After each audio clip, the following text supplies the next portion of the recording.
자, 여러분 안녕하십니까? 자, 강경석 세무사입니다. 자, 오늘부터 회계라는 어떤 바다에 자, 한번 빠져 보시겠습니다. 자, 이제 우리 재무회계 기초 베이스에서 먼저 나오고 있습니다. 자, 먼저 말씀드릴 건, 자, 여러분들 회계 많이 하시나요? 자, 주위에 보면은 우리 기독교인들이 막 몰려다니시면서 그런 일을 합니다. 그리고 외치세요. 회계하라, 회계하라 이렇게 외칩니다. 회계하면 천국 간다 이렇게 하죠. 회계해야 됩니다. 우리 지금 회계하려고 하죠? 농담입니다. 자, 저 같은 경우에 이제 재무회계, 원가회계, 세무회계에서 엄청나게 저는 회계를 하고 있습니다. 천국 가겠죠, 저는. 예, 확실하게 저는 천국 갈 겁니다. 자, 여러분들 이제 천국 가시기 위해서 이제 회계를 이제 시작하시겠다 하는 얘기예요. 자, 먼저. 자, 제가 강경석 세무사입니다라고 말씀드렸는데, 제 소개를 잠깐만 해드리면은, 자, 현재 우리 3일 회계법인 3일 인포마인에서 이제 제 교재가, 제 책이 지금 14종이 책이 나오고 있습니다. 그래서 한국세무사회 전산세무회계, 그 다음 기업회계, 세무회계, 재경관리사 관련, 그 다음 세무사 회계사, 세법 회계학 관련해서 참 많이도 내고 있죠. 참 개정판 낼 때 되면 아주 이게 고통스러운 작업입니다. 그래서 어쩔 수 없이 자, 이렇게 내고 있는데, 자, 이렇게 하다 보니까, 또 제가 또 현장 강의 또 오래 했습니다. 오래 하면서 또 이렇게 좀 입소문이 좀 났죠. 이렇게 좀 강의 좀 한다. 이렇게. 그래서 업계에서는 좀 방구 좀 낀다. 이렇게 그렇게 좀 이름이 있습니다. 그러니까 여러분들 이 강의 차원에서는 제가 확실하게 말씀드릴 수 있는 거는 정말 차별성 있는 강의가 여러분들 될 겁니다. 확실하게. 그건 제가 확실하게 말씀드릴 수 있어요. 어떤 강의하고 비교하지 마세요. 아주 차별성 있는 강의를 이제 느끼시게 될 것이다. 라고 먼저 말씀드리겠습니다. 자, 이제 우리가 이제 우리 잠깐 소개를 해드리면, 우리 이제 세무라이선스.com, 이 사이트 오픈 6개월 만에, 이런 말 좀 뭐하지만, 대한민국 세무회계에 관련해서 동영상 강의를 다 석권해버렸습니다. 그게 다 이제 이유가 있다. 이런 얘기예요. 그렇기 때문에 한번 들어보시면 차별적인 강의, 자, 느낄 수 있을 거고, 강의를 통해서 이제 회계 또는 세법 이런 거에 대해서 제가 자주 하는 말입니다. 회계, 세법, 참을 수 없는 존재의 가벼움. 자, 그걸 반드시 보여드릴 거고, 여러분들이 어떤 회계, 세법에 대해서 길을 찾아가는 데 있어 완벽한 안내자가 제가 되도록 할 거예요. 걱정하지 마시고요. 자, 먼저 노파심에 잔소리 몇 가지만 좀 하고 좀 넘어갈게요. 좀 지루하셔도 좀 보세요. 여러분들 우리는 지금 시험 공부를 하고 있습니다. 시험 공부. 시험이라는 건 합격을 해야 돼요. 합격을. 그래서 이제 공부라는 게 합격을 못하면 떨어지죠. 그럼 이제 이 회계세법이라는 이 바닥이 어느 정도의 중독성을 가지고 있습니다. 한번 떨어지죠? 에이, 공부 못하겠다. 집어쳐요. 그랬다가도 또 어느 날 되면은 한 번 더 들어보고 싶고, 강의도 학원 또 가서 한번 해보고 싶고, 또 책을 피게 돼요. 이 중독성이 있습니다. 이게 떨어지면 계속 이제 이게 악순환이 계속이 되더라는 얘기입니다. 그래서 공부 오래 했다 그러면 실력 좋습니다. 많이 알아요. 하지만 붙은 적은 없어요. 이래선 안 되겠다는 게 제가 말씀드리고 싶은 겁니다. 예. 시험이라는 건 빨리 이 바닥을 아주 초단기간 내에 합격하고 이 바닥 떠버리는 게 최고의 고수입니다. 공부 많이 해서 붙은 적은 없어요. 계속 공부만 합니다. 실력 좋아요. 누가 알아주진 않아요. 합격을 못했기 때문에. 그런 건 중요한 게 아니란 뜻이에요. 우리가 시험에서. 시험이라는 건 빨리 이 바닥을 뜨는 게, 그것도 커트라인 1점 딱 걸려가 넘뜨는 상관없습니다. 상관없습니다. 합격만 하면 돼요. 그렇죠? 합격을 위한 공부를 반드시 하셔야 된다. 합격을 위한 강의를 제가 드릴 것이다. 저한테 들으셨던 모든 분들이 다 단기간에 다 합격하셨습니다. 제가 이제 강의 시간에 강의를 쭉 하면서 제가 자주 쓰는 말이 있습니다. 이 내용은 MVP입니다라고 제가 말씀드려요. 그 MVP는 반드시 챙기셔야 됩니다. 반드시 챙겨야 돼요. 그리고 제가 참고만 하십시오. 또 어떤 경우에는 이 내용은 쓰레기다. 이런 말을 합니다. 머리에서 지워버리세요. 그런 거에 집착하면 집착할수록, 쓰레기나 참고에 집착하면 할수록 계속 떨어지는 거예요. 말씀드리는 MVP만 모아놔도 어마어마합니다. 그것만 딱 하고 시험장 가서 70점이면 70점 딱 넘겨버리고 빨리 합격하는 게 최고의 고수다는 얘기예요. 너무너무 깊숙한 이 바닥에서의 어떤 내용에 대한 호기심은 계속 장수를 만들어내요. 우리는 지금 뭐 하려고 모였습니까? 합격하려고 모인 거예요. 자, 그렇게 생각을 가지고 공부를 하셔야겠습니다. 자, 그 다음에 이제 제가 현장 강의에서 강의를 쭉 하면서 수험생들이 이제 상담을 받고 이렇게 할 때 아주 놀라운 사실이 있습니다. 그게 뭐냐면 상당수의 수험생이 이 시험 공부를 취미 생활로 하고 있다는 거예요. 문제가 많습니다. 취미 생활로 공부하면 안 돼요, 시험이라는 건. 이건 취미 생활하는 게 아닙니다. 이게 얼마나 투입이 많은 또 취미 생활입니까? 책 사봐야죠. 회계세법 계속 바뀝니다. 개정판, 세법 개정, 또 회계 기준이 막 K갭에서 일반기업 회계 기준, KIFRS, 한국채택 국제회계 막 넘어가면서 책들이 막 쏟아져 나와요. 떨어지고 계속 공부하고 있습니다. 취미 생활이에요, 널널하게 이렇게. 연도 바뀌죠? 또 책 사봐야 돼. 경제적으로 돈 나갑니다, 이게. 돈 낭비예요. 그리고 쓸데없이 자기 혼자 고민스러워요. 정신적인 스트레스를 혼자 막 받아가면서 살아요. 왜 그럽니까? 그러지 마세요. 나 이거 취미생활로 공부하겠다. 슬슬 재밌게 좀. 그냥 무의도식 하긴 좀 뭐하니까 취미생활로 뭐 하겠다면 빨리 집어치세요. 이 바닥 뜨세요. 그게 아주 속 편합니다. 딴 데 가서 이 정력이면 어마어마한 일을 할 수 있어요. 그래서 취미생활 하겠다 이런 생각을 가지고 시험 공부에 임하시면 절대 안 됩니다. 절대 안 돼요. 그런 분들이 너무 많아요. 제가 보니까. 현장에서 상담을 해보니까. 자, 그럼 또 하나. 여러분들이 아무것도 아니지만 시험이라는 건 내가 저걸 따고 싶다라는 어떤 간절한 마음이 있어야 된다. 이런 걸 좀 말씀드리고 싶습니다. 공부라는 건 간절해야 돼요. 간절해야 됩니다. 간절하면 사람이 제가 자주 하는 말이지만 그냥 간절해. 나 그냥 간절해. 따고 싶어. 이렇게 되면 안 돼요. 제가 자주 하는 말이 간절함의 백승은 돼야 된다. 이런 말을 해요. 아주 작지만 크든 작든 이걸 떠나서 내가 몸을 담고 뭔가 취득을 하겠다 이런 느낌을 가지신다면 간절함의 백승 정도는 돼야 됩니다. 아주 간절해야 돼요. 저걸 따고 싶다는 생각. 그렇게 돼야 됩니다. 그렇게 간절해야 여러분들이 시험에 임하는 자세 자체가 틀어집니다. 자세 자체가. 자, 그런 마음을 좀 가지셔야 되겠고. 자, 마지막으로 한 가지만 이제 노파심에 잔소리만 드리려고 하는 게 뭐냐면 바로 자신감입니다. 자신감. 뭔가 공부를 시작하고 이렇게 했을 때 정말 내 가진 미천이 아무것도 없어요. 전 차변 대변도 몰라요. 아무것도 몰라요. 들어도 이해가 안 갑니다. 전 바보예요. 이런 식으로 생각하면 절대 안 됩니다. 공부를 시작할 때 내가 정말 든 게 아무것도 없고 노브레인이다 하더라도 하나하나 습득을 하면서 난 반드시 된다. 저 시험에서 지금 단 한 명을 뽑아도 그게 나다라는 자신감을 가지고 하셔야 돼요. 홍백랑하긴 하겠지만은 일단 자신감이 있어야 된다. 난 된다라는 게 있으면은 역시 자세가 또 달라집니다. 이게 시험에 있어서 한 50점 딱 먹고 들어가는 거예요. 이게 벌써 자신감이 있으면은. 자, 그런 얘기를 제가 먼저 말씀드리겠습니다. 자, 그다음 우리 강의를 진행함에 있어서 이제 전제 조건이 뭐냐면, 자, 여러분들은 층이 너무너무 다양합니다.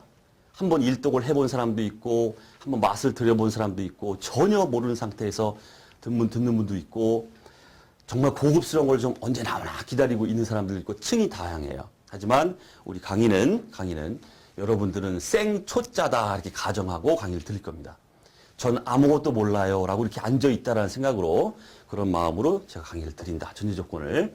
그래서 실력이 좀 있다 이러신 분들은 좀 지루하실 수도 있어요. 하지만 뒤에 짝짝짝짝 가다 보면 그런 분들도 제가 분명히 말씀드릴 수 있는데 어려운 부분이 나와요. 이 바닥이 원래 그래요. 쉽게 시작해서 사람을 미치게 만드는 게 이 바닥입니다. 어쨌든 기초 단계에서 시작할 때는 완전 초짜다 라는 가정하에 강의를 드릴 것이고 점점점 난도가 올라감에 따라서 그 내용에 대해서는 아주 일반적인 얘기들이죠. 일반적으로 포괄적으로 얘기를 해드릴 거예요. 그러면서 여러분들을 끌고 갈 겁니다. 제가. 자, 그렇게 보시면 되겠고요. 자, 이제 본격적으로 우리 이제 재무회계 기초 베이스. 참, 우리 야부리 문제. 우리 시험에 나왔다 그러면 야부리 문제. 썰 푸는 문제예요, 이게. 그래서 틀린 거 골라내고, 옳은 거 골라내고, 이런 것들인데, 여기 또 종종 나온다, 이게. 그렇기 때문에, 가벼운 마음으로 저랑 함께 이제 이렇게, 보시면 되는데, 물론 이제 보시다가, 제가 요건 MVP입니다라는 몇 개 있습니다. 요걸 말씀드릴 거기 때문에, 자, 그거는 반드시 챙기시고, 그렇게 보시면 되겠습니다. 자, 먼저 이제 회계의 정의다, 뭐 이렇게 나오는데, 자, 먼저 회계 시작할 때 항상 이런 얘기 나오죠. 회계가 뭐냐? 이런 얘기 나오잖아요. 자, 회계에 대해 아무것도 모르는 게 없다라는 가정하에서, 자, 이렇게 한번 말씀드려보죠. 자, 회계 관련해서는 회계의 그 이해관계자라는 인간들이 이게 존재합니다. 이해관계자를 우리가 정보 이용자다, 이렇게 말해요. 자, 그러면, 자, 이런 이해관계자, 정보 이용자인데, 회계라는 어떤 정보를 이용하는 사람입니다. 이해관계자, 거기에 관심이 있다, 이런 얘기예요. 이런 인간들이 누구누구 있느냐? 제일 먼저 이제 종업원, 이렇게 나와요. 종업원. 그 다음에 주주, 뭐 투자자, 이렇게 해보죠. 투자자. 회사에 주식 사는 사람, 주주입니다. 종업원, 직원이죠. 그 다음에 채권자, 이렇게 있어요. 채권자, 돈 빌려준 놈. 통상적으로 은행이 빌려주죠. 그 다음에 이걸 끌고 가고 있는 우리의 이제 CEO, 경영자가 이렇게 있습니다. 이런 사람들을 우리가 회계 이해관계자, 정보 이용자다, 이렇게 말합니다. 정보를 이용한다.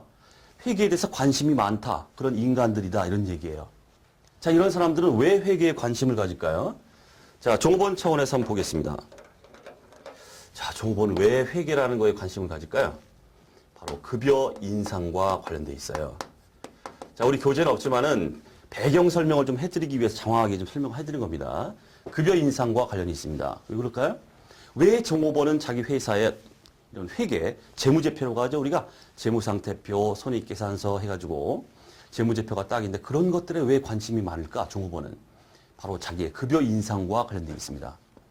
내가 만약에 요렇게 당기순이익이 나온 요런 회사, 요 정도 회사에 내가 급여 인상 10%를 딱 제시를 했을 때 이놈의 회사가 나한테 급여 인상을 해줄까 말까? 그거에 대한 의사결정을 종업원이 스스로 한다는 뜻이에요.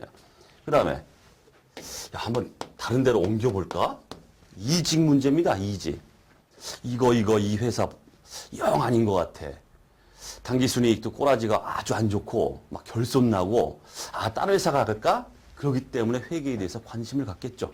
자, 그런 게 있더라는 얘기죠. 그 다음 주주 입장에서는 뭐 주주는 여러분들 다 아시죠? 뭐 주식 투자 하시는 분들도 있을 거고. 회사에 주식을 샀습니다.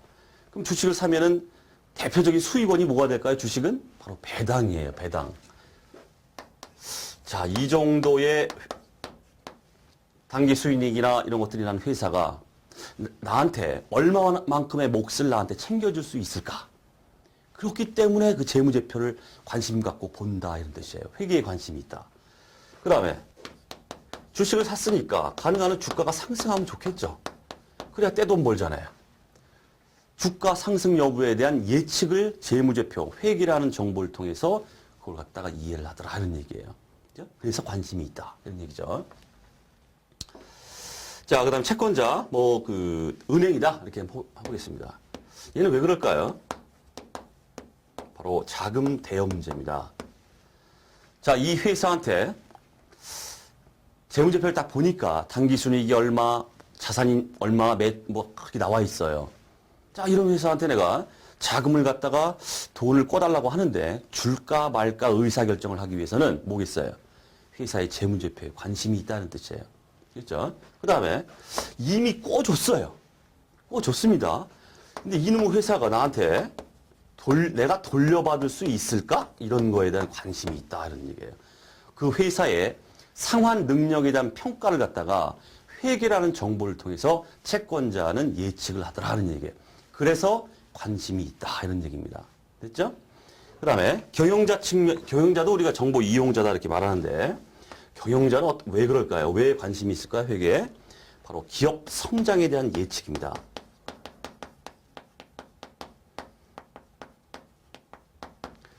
자, 이런 상황에서 재무제표 하에서 우리의 기업은 얼마만큼 우리 기업이 성장을 해야 되고 나는 그 기업의 성장을 위해서 경영자 입장에서 나는 어떠한 역할을 해야 되는가, 그런 측면에서 우리는 경영자가 이렇게 회계에 관심을 갖더라, 이런 얘기입니다. 자, 따라서 이런 이해관계자, 정보 이용자들이 있죠. 이러다 보니까 그럼 회계가 뭡니까? 자, 그럼 회계가 뭡니까? 자, 다 나왔다 이런 얘기예요. 다 나왔다 이런 얘기예요. 자, 첫째 회계가 뭔가 이거에 대해서 이렇게 회계에 대해서 관심이 많은 이런 인간들이 이렇게 존재한단 말이에요. 정보 이용자들이 하기 때문에 첫 번째 정보 이용자, 이해관계자, 정보 이용자에게 정보 이용자가 어떻게 어떤 합리적인 어떤 의사결정을 하는데 다 의사결정과 관련돼 있죠. 의사결정을 하는 데 있어서 재무정보, 우리가 이제 회계정보, 재무정보를 식별하고 측정해서 바로 그런 인간들한테, 이해관계자한테 전달하는 과정이다. 이게 바로 회계다. 이런 얘기예요. 이런 결론에 도달한다. 이런 얘기입니다. 됐죠? 자, 우리 교재 회계 정의 나오고 있습니다. 회계 정보 이용자가 합리적인 판단이나 의사결정을 할 수 있도록 기업 실체에 관한 유용한 경제적 정보를 식별 측정해서 전달하는 과정이다. 이렇게 돼 있죠. 자, 요걸 말씀드리려고 장황하게 배경 설명을 좀 드렸습니다. 중요한 건 없습니다. 자, 그다음 회계 정보 이용자가 나오고 있죠. 말씀드렸던 뭐 경영자, 투자자, 그 주주, 그다음 채권자, 뭐 은행, 그다음 종업원, 그 외에도 정부, 고객, 일반 대중 많습니다. 많습니다. 자, 그렇게 보시면 되고. 자, 그다음 회계의 사회적 기능이다 나오고 있습니다. 자, 여기서 볼 게 없고 회계의 사회적 기능과 관련해서 자, 우리 시험에 몇 군데에서 나온 적이 있기 때문에 제가 편제를 했습니다. 잘 나오지는 않습니다. 솔직히 말하면 참고사항인데 나온 적이 있어요. 그래서 네, 제가 넣어놨고 여러분들은 봐야 될 게 뭐냐면 그냥 문구 세 가지. 회계가 사회적으로 어떤 기능 역할을 하는가. 첫 번째, 경제적 자원의 효율적 배분이다. 자, 우리 이제 경제학 쪽에 가시면 자원의 효율적 배분이란 말이 아주 굉장히 많이 나옵니다. 경제학에서. 그러니까 뭔가 잘 돌아간다 이 얘기는 결국 효율적으로 배분되고 있다 이렇게 말해요. 결국 이런 회계가 일련의 이런 과정이죠. 이런 과정들을 통해서 각자가 자기 몫을 막 역할을 막 해나가요. 경영자는 경영자대로 굴러간다는 뜻입니다. 회계가 이러한 경제적 자원의 효율적 배분 역할을 하더라. 참고로 읽어만 보겠습니다. 자, 회계 정보를 이용하여 투자자는 생산성이 높은 기업에 투자할 것이고, 그죠? 그 다음 채권자들도 생산성이 높은 기업에 자금을 대여할 것이므로 회계는 마구마구 서로서로 얽혀서 잘 돌아간다. 이런 얘기예요. 한마디로 말하면. 경제적 자원이 효율적으로 배분되어 기여한다. 그 다음 경영자는 회계 정보를 이용하여 기업이 소유하고 있는 경제적 자원을 효율적으로 배분하고자 할 것이므로 회계는 경제적 자원이 효율적으로 배분하는 데 기여한다. 어쨌든 우리 키워드는 뭐다? 경제적 자원의 효율적 배분, 가장 중요한 회계의 사회적 기능입니다. 회계 이론적 얘기이기 때문에 뜬구름 잡는 얘기예요. 어쩔 수 없습니다. 가볍게 보시면 돼요. 그 다음 두 번째 문구, 수탁 책임 보호다 이렇게 나오고 있습니다. 그러니까 경영자가 투자자죠? 주주나 채권자로부터 돈을 끌어모아요. 이걸 갖다가 막 운용해서 당기 순이익을 많이 올려야겠죠? 그걸 갖다가 우리가 수탁 책임이다 이렇게 말합니다. 책임을 받았다. 그거에 대해서 보여달라 이런 얘기죠. 이게 바로 회계의 사회적 기능이다.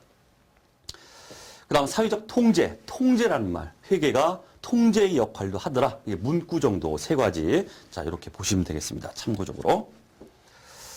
자, 그 다음 재무보고의 목적. 요거는 상당히 많이 언급됩니다. 언급되는 게 다른 게 아니라 제가 이제 제 교재에는 항상 시험에 많이 언급되고 틀리기 쉬운 것들은 다 주의 다 이렇게 해놨어요. 그 주의는 좀 유심히 보셔야 됩니다. 자, 첫 번째, 투자 및 신용 의사결정에 유용한 정보를 제공한다. 자, 이제 여러분들은 이제 기본적으로, 종전 대차대조표, 재무상태표는 다 아시고 계실 겁니다. 재무상태표 보면 차변 자산, 대변 부채와 자본, 이렇게 돼 있죠. 자산이 뭐예요, 자산이? 바로 투자와 관련된 거예요, 투자. 뭔가 투자해서 뭔가를 샀다 그러면 자산이 유입되잖아요. 토지가 들어오고, 건물이 들어오고, 이런 것들이죠. 그래서 우리가 통상적으로는 재무상태표에 차변을 우리가 투자와 관련됐다 이렇게 말하고 대변은 부채나 자본이죠. 이거를 우리가 재무활동이다 이렇게 말해요. 재무활동. 자, 그래서 투자 및 신용의사결정, 즉 대차 대조 재무상태표 차변을 통해서 그러한 정보를 제공하더라 하는 얘기죠. 그 다음 미래 현금 흐름 예측에 유용한 정보를 제공한다. 요거 주의해 주십시오. 요거 요게 나왔다 하면 요게 나와요. 과거 현금 흐름 제공이다. 이렇게 나옵니다. 틀려요. 과거의 현금 흐름도 제공할 수 있어요. 물론 재무제표는. 왜 그렇습니까? 재무제표는 이미 과거에 일어난 일들을 갖다가 뒤치다꺼리 하는 거예요. 딱 결산이 현재 와가지고 뒤치다꺼리 하는 거죠. 그렇기 때문에 과거 정보가 다 포함됩니다. 그래서 과거 현금 흐름 제공돼요. 하지만 뭐다? 재무보고의 목적 자체는 아니란 뜻이에요. 재무보고의 목적 자체는 바로 미래 현금 흐름 예측과 관련돼 있다는 얘기예요. 이러한 걸 봤을 때 재무보고가 이렇게 들어왔습니다. 그걸 보고서 미래에 현금 유입이 얼마나 있겠구나. 외상매출금 이렇게 있는 거 보니까 얼마가 들어오겠구나. 뭐 이런 것들이죠. 미래 현금 흐름 예측에 유용한 정보 제공이 바로 목적이지 과거 현금 흐름하고는 관계없다. 이게 또 종종 나옵니다. 이것도 챙기시고. 자, 그다음 재무 상태, 우리 재무 상태표를 통해서, 그다음 경영 성과 뭡니까? 손익계산서를 통해서, 그다음 현금 흐름표를 통해서, 자본 변동표라는 재무제표를 통해서 이렇게 정보가 제공된다. 이런 얘기예요. 자, 참고로 말씀드리면 한국채택국제회계기준 또 일반기업 회계기준 모두 똑같아요. 이익잉여금 처분계산서는 재무제표로 보고 있지 않습니다. 뒤에서도 말씀드릴 거예요. 자, 그다음에 경영자의 수탁책임 평가에 유용한 정보의 제공이다. 이렇게 돼 있고, 거기 주위에 또 보시면 재무보고의 한계점이 또 나오고 있습니다. 자, 미래의 수익성 가치에 대한 정보를 제공하는 데는 한계가 있다. 이렇게 나오고 있어요. 그냥 문구만 알아두세요. 미래 현금 흐름 예측이라는 건 뭐겠습니까? 위에 나왔던 유입 정보죠. 현금 흐름이 들어올 것이다. 근데 이런 미래 수익성 가치라는 건 뭘까요? 그 미래 현금 흐름의 질적인 면을 따지는 거예요. 질적인 면. 우리가 양적인 재무제표는 양적인 정보를 포함한다고 하지 그 정보를 보면서 질적인 건 따질 수 없다 이렇게 말합니다. 그게 무슨 얘기냐면 정보를 보면서 양적으로 100만 원, 200만 원이구나, 300만 원이구나 이렇게 챙기는 거지 정보가 재무제표, 재무상태표에 딱 들어오면서 이거 외상매출을 악성, 아주 불량 뭐 이런 식으로 판단할 수 있는 이게 아니란 뜻이에요. 질적인 거, 좋은 거래처, 나쁜 거래처, 좋고 나쁨 이런 게 표시되는 게 아니기 때문에 어떤 수익성 가치 이런 거에 대해서는 판단하는 데 좀 문제가 있다. 자, 그렇게 문구 정도 보시면 되겠습니다. 자, 그다음 이번 시간의 하이라이트 바로 회계 공준입니다. MVP. 제가 MVP라고 말씀드리는 건 싸그리 챙기셔야 됩니다. MVP. 자, 회계 공준 또는 이제 우리 회계의 기본 가정이다 이렇게 말해요. 요 세 개는 우리가 회계를 하면서 기본적으로 가정치를 딱 세 개를 두고 출발하겠다 이런 얘기예요. 그러니까 회계 이론적으로나 우리 수업 목적상으로나 아주 중요합니다. 또 세 가지죠. 기업 실체의 공준, 계속기업의 공준, 회계 기간의 공준해서 세 가지잖아요. 사지선다 내기 좋잖아요 이게. 하나 싹 들어가는 게 뭘까요? 화폐 가치의 공준 이렇게 나옵니다. 화폐 가치. 회계는 화폐로 표시해야 된다 뭐 이런 것들인데 요거는 빠져 있습니다. 그래서 네 개를 묶어서 화폐 가치의 공준이 아닌 걸로 해서 아주 빈출이다 이렇게 보시면 돼요. 자, 좀 깊숙이 한번 좀 검토를 좀 해보죠. 자, 기업 실체를 둘러싼 회계 환경 또 실무로부터 도출해낸 회계 이론 전개의 기초가 되는 사실들을 의미한다 이렇게 나오고 있습니다. 어쨌든 환경이나 어떤 실무에서 막 잡다한 일이 일어나고 있죠. 이런 것들을 갖다 딱 봤을 때 여기서부터 요게 기본 가정이 되겠구나 하고 끌어냈다. 도출해냈다. 그게 세 가지가 나오고 있다는 얘기예요. 자, 첫 번째, 기업 실체의 공준 중요합니다.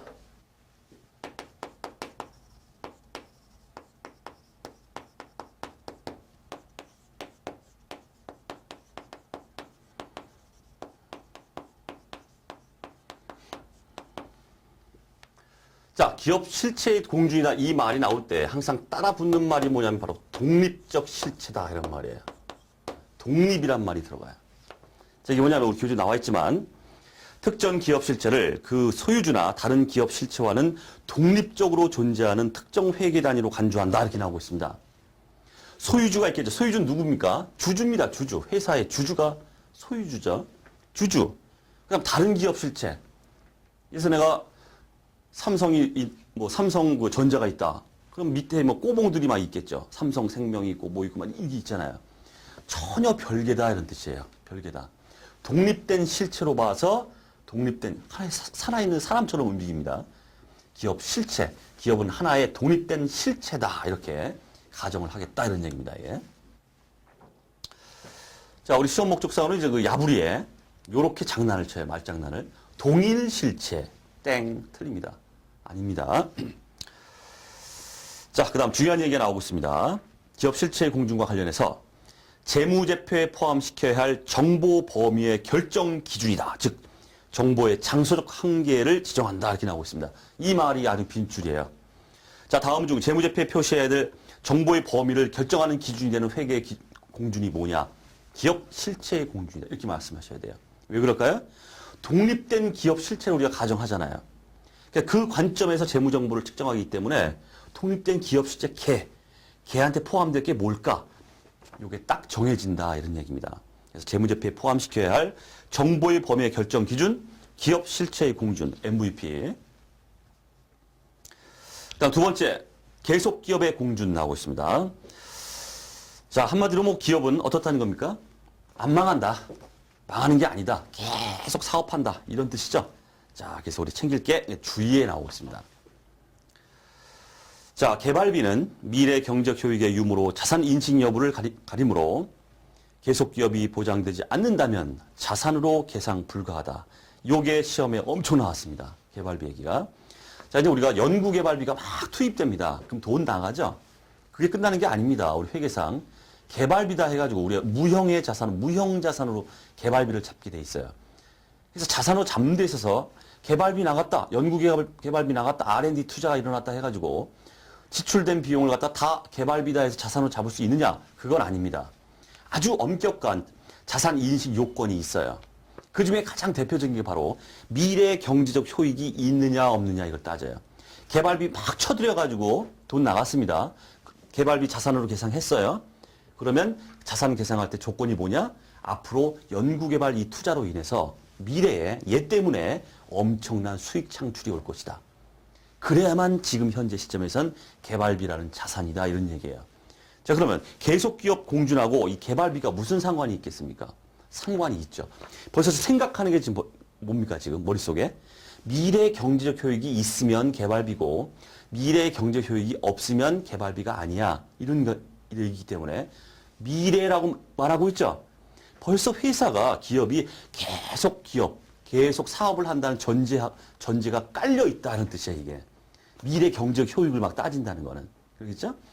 자, 요게 엄청나게 시험에 나왔습니다. 꼭 좀 챙기시고. 자, 그 다음 이제, 이 계속기업의 공준과 관련해서 회계 이론적으로 이 파생된 회계 개념이다 해서 아주 자주 언급되는데, 잠깐만 좀 언급을 좀 해보겠습니다. 자, 파생 개념인데, 자, 첫 번째 이 계속기업과 관련된 그 회계 이론상의 파생 개념으로 나오는 게 바로 기간 개념이에요, 기간. 기간 개념. 자, 왜 그럴까요? 자, 우리가 이제 기간별 보고라는 걸 하죠. 기간별 보고를 합니다. 회계연도 X1년, X2년, X3년 딱딱딱 끊어가지고 보고가 들어가죠. 이 밑에 기저에 깔려있는 가정이 뭘까요? 회사는 계속 X1년, X2년, X3년 계속 사업을 계속한다. 이런 가정이 깔려있다는 뜻이에요. 그래서 파생된 개념으로 우리가 기간 개념이라는 게 이제 나옵니다. 자, 그다음 시험에는 많이 나오는 게 바로 이 역사적 원가입니다.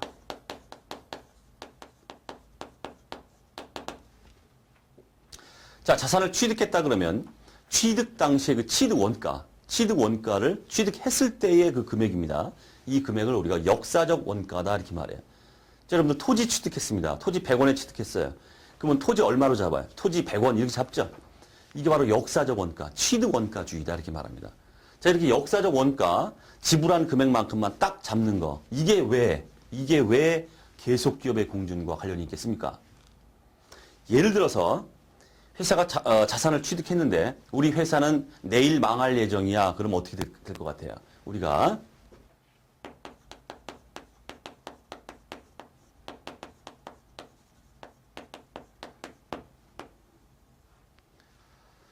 내일 망할 예정이다 그러면 내일 망하는 시점에서 가격이 얼마가 될까? 그걸로 계상하더라 이런 얘기예요. 그렇기 때문에 이런 역사적 원가의 기저에 깔려있는 가정이 뭐냐면 회사는 계속 앞으로 사업을 계속 해나간다라는 가정을 깔고 있기 때문에 역사적 원가로 쓰는 거지. 내일 망할 거야 그러면 청산가치로 계상하더라 이런 얘기예요. 자, 그래서 요 역사적 원가, 이론적 근거가 뭐냐 이렇게 말할 때 계속 기업의 공준이다 이렇게 말씀하셔야 됩니다. 요거 MVP. 자, 그다음 유동성 배열이라는 게 나오고 있죠. 자, 우리 재무상태표 뭐 작성 기준이나 뒤에서 말씀드리겠지만 일단 회계적으로 이제 기본적인 사항이기 때문에 다들 아시고 계실 겁니다. 유동성 배열, 현금화 속도가 가장 빠른 것부터 배열하라 이런 얘기죠. 그래서 재무제표, 재무상태표 보면 맨 꼭대기에 뭐가 먼저 나옵니까? 현금부터 나와요. 현금은 그 자체가 현금이기 때문에. 그 다음에 현금화 속도가 빠른 재고자산이나 외상매출금 쭉쭉 나가다가 뒤에 가면 뭐가 나옵니까? 우리 비유동이다 해가지고 비유동자산, 현금화 속도가 굉장히 느린 거, 토지, 유형자산 같은 토지나 건물 이런 것들이죠. 이게 나옵니다. 이런 식으로 현금화 속도가 빠른 것 순서대로 쭉 나열하는 걸 우리가 유동성 배열이다 이렇게 말합니다. 이 유동성 배열이 왜 계속 기업에 공준하고 맞물려 있을까요? 그 이유는 뭐겠습니까? 예를 들어서 똑같은 얘기예요. 자, 만약에 한 회사가 내일 망할 것이다 이렇게 해보세요. 내일 망한다 이러면은 모든 자산은 뭐가 될까요? 다 유동이에요. 비유동이라는 건 있을 수가 없어요. 내일 망한다 그러면 다 유동이라는 얘기예요. 안 망하고 쭉 가기 때문에 1년을 기준으로 2내면 유동, 1년 넘어간 현금화 속도 1년 넘어가는 건 비유동 이렇게 구별을 하는 겁니다. 구별 자체가 우리 유동성 배열, 유동성과 비유동 자산을 이렇게 구별하는 거, 이 자체는 벌써 1년을 기준으로 이렇게 구분하는 거기 때문에 회사가 계속 사업을 계속 할 것이라는 가정이 밑에 깔려 있다는 뜻이에요. 계속 기업을 가정하지 않게 되면은 내일 망한다 이렇게 하게 되면은 유동이나 비유동 구분할 실익이 없어요. 그냥 다 유동이다는 얘기죠. 자, 그 얘기다는 얘기고. 자, 그다음 또 하나 나오는 게 이제 감가상각 얘기 나오고 있습니다. 요것도 자주 나오죠, 요거. 감가상각. 자, 감가상각. 기본적으로 말씀드려보면은 다 아시겠지만은. 자, 자산을 취득했다. 유형자산을 취득했습니다. 그러면 100원에 취득했다. 그러면 그 자산을 사용하면서 기간이 쭉 가고 있죠. 그 기간 동안에 이 자산의 원가를 감가상각비라 해가지고 비용으로 쫙 배분을 해버립니다. 그죠?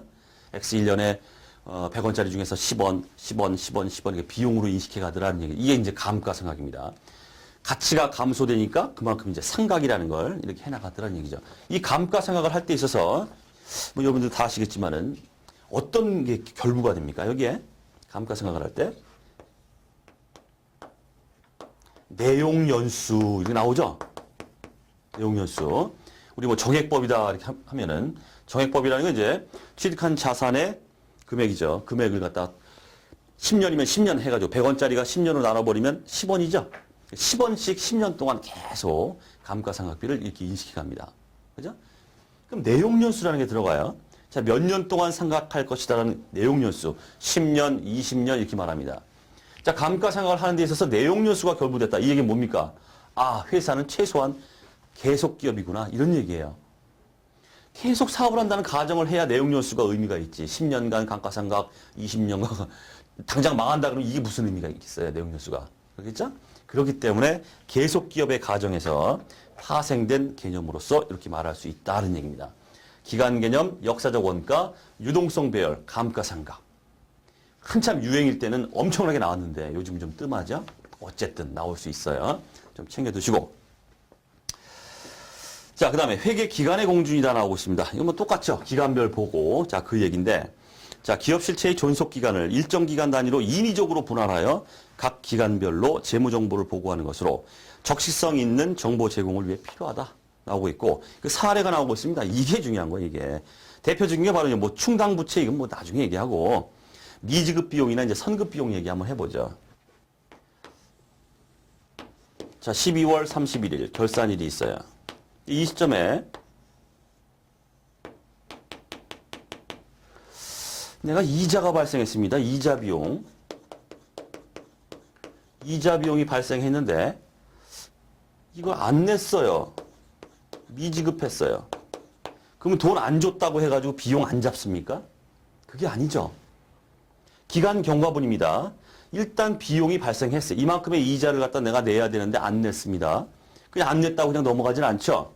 발생된 이자 비용에 대해서 미지급된 거. 이거에 대해서 비용 처리가 들어가요. 이게 바로 미지급 비용입니다. 부채입니다. 부채.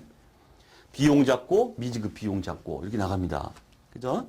자, 이 자체는 뭘 의미할까요? 미지급 비용이나 선급 비용도 마찬가지예요. 바로 회계 기간을 지금 보고 있기 때문에 그래요. 기간별로 딱 끊어가지고 야 발생된 거 다 추스려봐. 지급은 안 됐는데 여기 비용이 있었네요. 기간별 보고입니다. 이게. 그래서 미지급 비용이나 선급 비용, 뭐 충당 부채, 뭐 요건 뭐 나중에 말씀드리고 거기 회계 기간의 공준에 하나의 사례로 들어가 있습니다. 요것도 종종 나오죠. 자, 그다음 이제 회계 원칙. 자, 그야말로 이제 회계 원칙. 이건 이론적인 얘기인데 가볍게 좀 검토를 좀 해보겠습니다.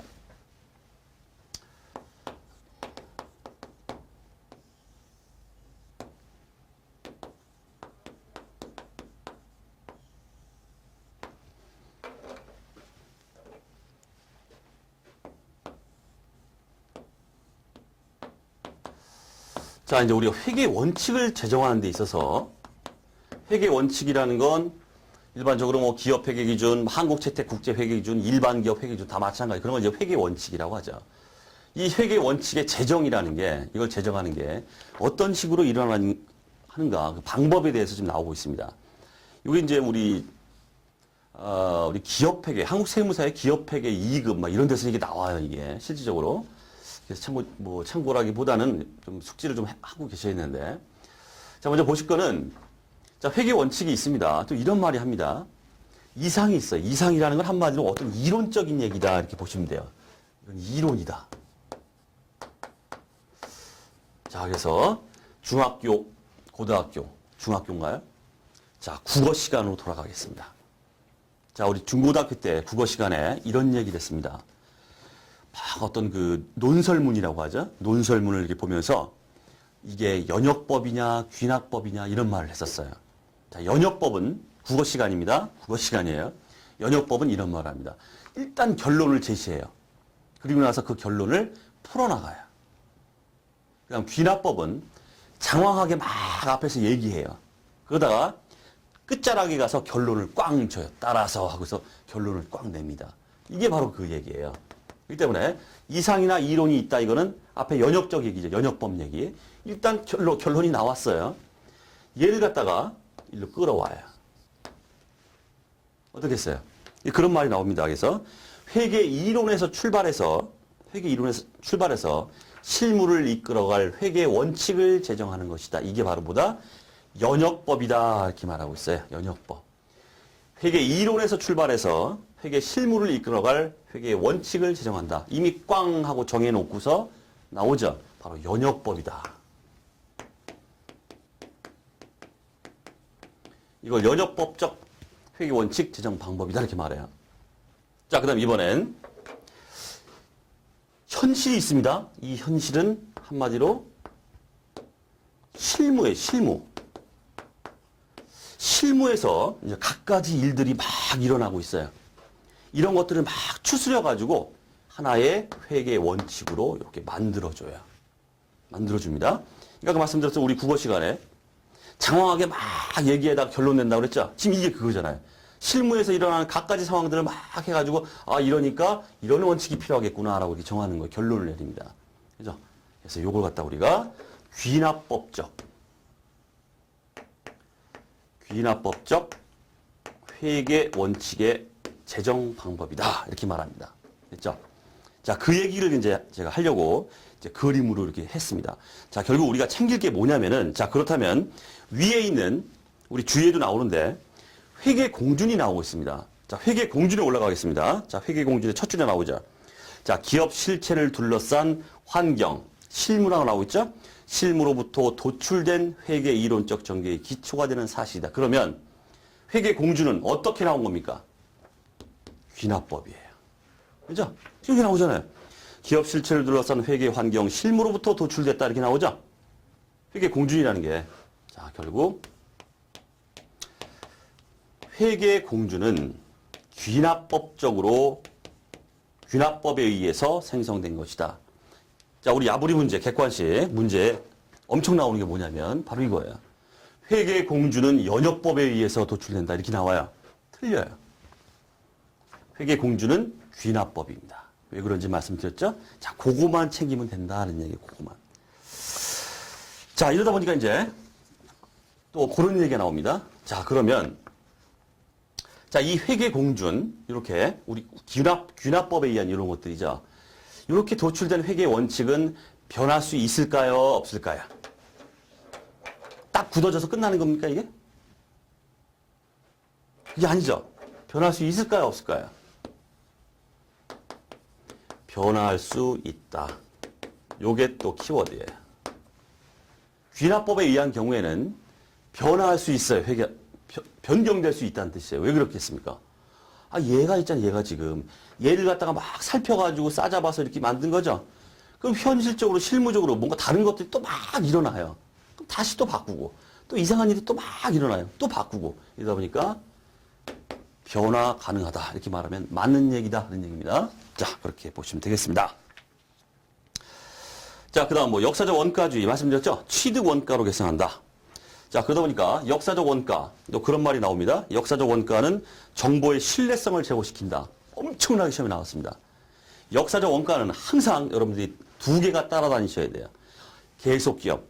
계속기업 공준의 파생 개념이다. 또 하나, 역사적 원가는 이꼬르 신뢰성이 높다. 이렇게 말해야 돼요. 왜 그럴까요? 내가 자산을 취득했는데 역사적 원가, 취득 원가로 딱 잡았어요. 그 원가가 계속 갑니다. 그럼 믿을 수 있죠? 믿을 수가 있다는 뜻이에요. 하지만 역사적 자산을 딱 잡았는데 뭐 기말에 갔더니 시가가 시장에서 팔리고 있는 가격이 더 높아졌어요. 그래서 팔리고 있는 가격에 의해서 높입니다. 이걸 우리가 시가주의라고 하는데 역사적 원가 100이었다가 시가가 120이니까 120을 올렸어요. 다음 연도 갔더니 또 떨어졌어요? 그럼 또 90원으로 또 떨고요. 다음 연도 갔더니 또 20원 올라갔어요? 110원으로 올려요. 계속 이렇게 시가에 따라서 등락을 거듭합니다. 이렇게 하면 보는 사람, 정보 이용자 측면에서는 이 자산에 대해서 이 가격에 대해서 믿을 수가 있습니까? 시가 정보는 믿을 수가 없다는 뜻이에요. 계속 등락하면. 근데 역사적 원가는 어때요? 딱 취득할 때 금액으로 딱 잡아버리고 끝나버려요. 요지부동 가만히 있습니다. 그러니까 아, 취득할 때 이 금액을 취득했구나. 믿을 수가 있다. 자, 결국 중요한 얘기인데 역사적 원가는 항상 두 개 따라다닙니다. 계속기업 공준의 파생 개념으로 하나 나오고 두 번째, 신뢰성이 높다. 신뢰성을 제고시킨다. 요 말이 세트로 따라 붙어야 돼요. 역사적 원가는. 자, 그렇게 보시면 되겠습니다. 자, 그 다음 수익인식 원칙이 나오고 있죠. 자, 문구만 수익은 실현주의다. 이렇게 말하면 돼요. 되게 이론적 얘기이기 때문에 그냥 문구만. 실현주의, 실현된 시점에서 인식해야 되는. 아유, 이건 뭐 저도 할 수 있는 말이고 아무나 할 수 있는 말이죠. 어쨌든 뭐 실현된 시점에서 인식한다. 자, 실현된 시점이라는 것은 뭐 수익 획득 과정이 완료되고 금액을 측정 가능한 때다. 이렇게 자, 가볍게 이렇게 보시면 되겠습니다. 자, 이 정도 해서 선생님이 그 중요하다 MVP 이렇게 말씀드린 부분들은 뭐 반드시 챙기셔야 되고 큰 부담 갖지 마시고 가볍게 좀 한번 검토를 다시 해주시면 될 것 같습니다.